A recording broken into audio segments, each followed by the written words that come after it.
was a nice song, but I didn't want it to drag on for too long. Welcome back to another chapter of Lao and Aiko. Last time, we actually did 2 chapters. The first one, it was kind of like a prologue. Took place in New Year's Eve around 1997, which should have said later on. And Kung Lao actually proposed to Aiko outside the White Lotus Society base, or their headquarters. I wish they would show that in the games, but he proposed to her on New Year's Eve, and soon after that, they actually went to Fujin and Ashra in the Sky Temple, because, you know, even though Fujin has the Wind World, he still occupies it on account of his brother absent since Armageddon. So they went to them, and Fujin was actually really proud on being the reverend to their wedding ceremony because they're now engaged. And they actually decided to have the wedding ceremony itself on February 14th, which is the Western version of Valentine's Day, contrary to China. And it was a good thing because China actually has its own Valentine's Day, which ironically is on August, the 7th month of the 7th day of the lunar calendar. It adds up to August 7th, I think. Somewhere in August. But yeah, much to Aiko's dismay, it was during the dog days of summer. Man, I don't blame her for that. So, Kung Ling actually helped them out to get the traditions explained and prepared. There were some complications because there were a few customs that had to be sacrificed because they weren't sure what time they were born in due to circumstances. And they're not too crazy about fortune tellers, but everything else was compatible, especially with the dragon and the rabbit. And after all, the wedding itself, they chose the Cantonese tradition, and there's a dragon and a phoenix, which is really interesting, really cool.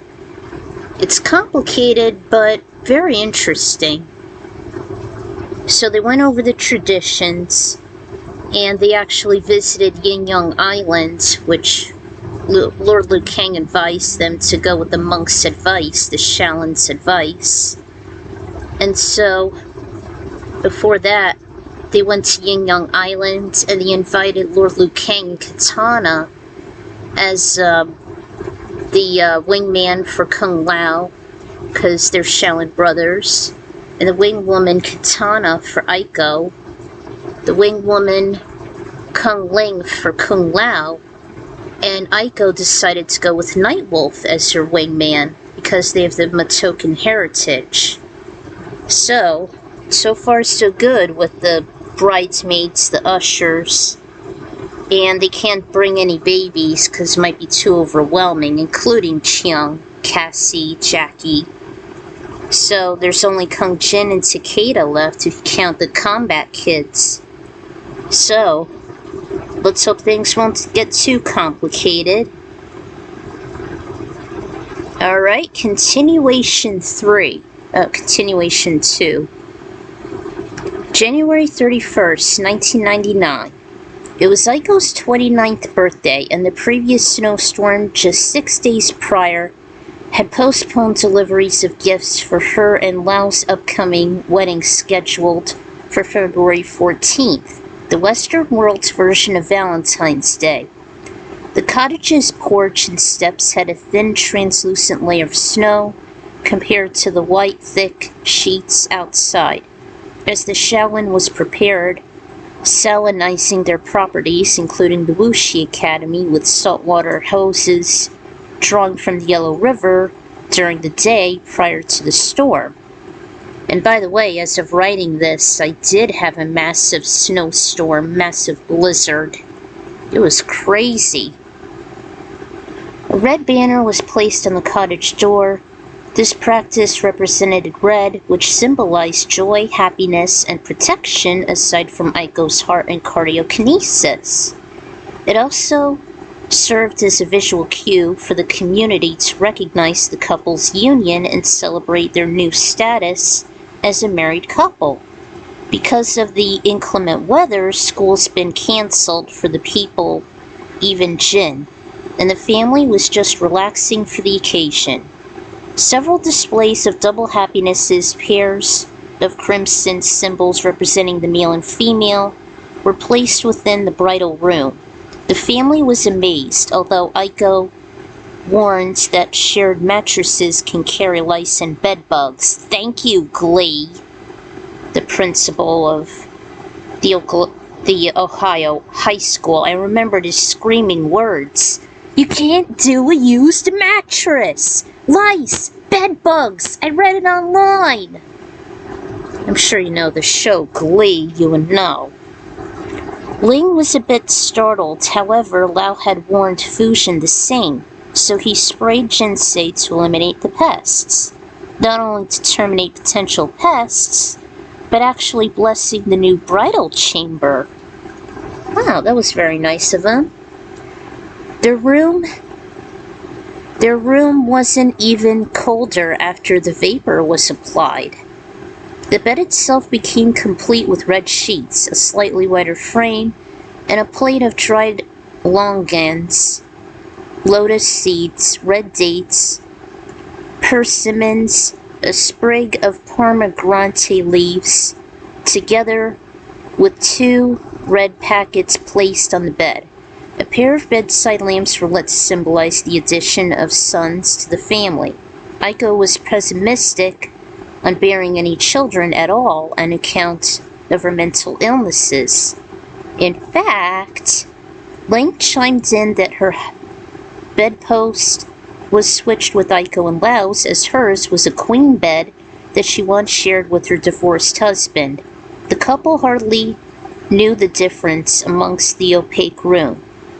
Fujin soon stopped by, and he was relieved they've prepared well fearing the storm. He actually delivered the wedding gifts to them via portal, and loose in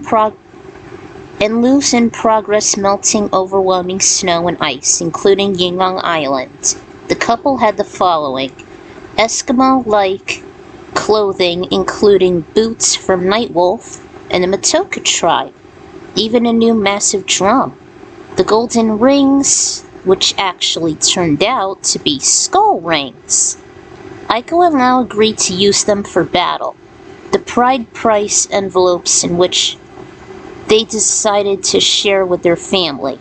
There was also a twin dragon statuette consisting of a blue and gold one intertwined. He suggested to bring out invitations late tomorrow. He actually overheard Aiko's lament on her disabilities, but there was still a dark secret he felt she wasn't ready for until his brother's sacrifice. We all know Aiko was born today, just 12 years ago, even her. And we are also aware she has mental illness. However, he hesitated as his voice lowered, his eyes closed for a few moments. She was born 5 months prematurely, according to Raiden anyway, who once told me long ago. On the end of January, upon his observation, when we tend to sense new life and death, she had to leave the womb on account of severe complications. Even her mother was close to a mini stroke. Aiko's entire body was the size of a tiny kitten, nearly more than fitting into an adult hand. Since she was born so early, her brain didn't develop much. It only formed halfway, as far as behind her earlobes, while the rear only had mixes of spinal and brain fluid, even electrical misfiring. It is very rare for an organism to be born within 5 months and live through malnourished development. She had seizures, which caused her to nearly perish. But thanks to the doc's resuscitation up to 3 times, she was barely alive. Only, it was Raiden who was desperate after witnessing her arrival into Earthrealm. It seemed as if Aiko was one of his chosen, destined to defend, or at least assist Earthrealm. Thus her enlistment when she was 6, visiting the mountain base. Raiden wasn't sure when she'd be recruited in adulthood, until her future was secure once Aiko came back 16 years from the future. She leaned onto her knees, trying to make sense of everything. I can't believe Raiden saved my life before he sacrificed himself. To Aiko, it reminded her of the rapid electric sparks within Vizure, and it may have explained her stimming, her astrophobia aside from her light, sound, and touch sensitivities. Raiden, I wish I could thank you for saving and choosing me. I wish I could have done more. She began to tear up. Lao immediately faced her with sympathetic eyes and held her. Aiko, you should never feel its curse, but as a blessing. If the gods never let you live, then I never wouldn't have met you. You've endured through so much. Referring to the unfortunate Revenant invasion, I never would have had a love life or a prosperous family. You're the heart of us all. You should accept your limitations and overcome more. But without those shortcomings, you probably wouldn't have used your heart and become the best person that you are. I will always love you, no matter what your defection, no matter what your defectors. Tears began to fall again as they struggled to break a smile. Oh, wow. She leaned on his shoulder, her head buried, gave her a warm, deep kiss on the forehead. Little did everyone knew that Fujin considered Lao's words to be his wedding vow. Damn, author notes already? During the writing of this chapter, a snowstorm was brewing throughout the majority of the US, including New Jersey, like I said. So real life wrote some of the plot here, thus the gifts arriving late. Also, I was unclear on whether or not it could be either a side story or a part of Lao and Aiko's wedding, but the latter soon won. However, my birthday's been closing in, so I couldn't resist unveiling some gory details. Aiko's circumstances from her birth were some of mine, too. I always wanted Raiden to be the one resuscitating her ever since I was told I was revived that way, contrary to him receiving electroshock therapy during the lousy web series MK Legacy. I'll never see that from Smack Jams again. As well as the Thunder God choosing Aiko was another random future champion.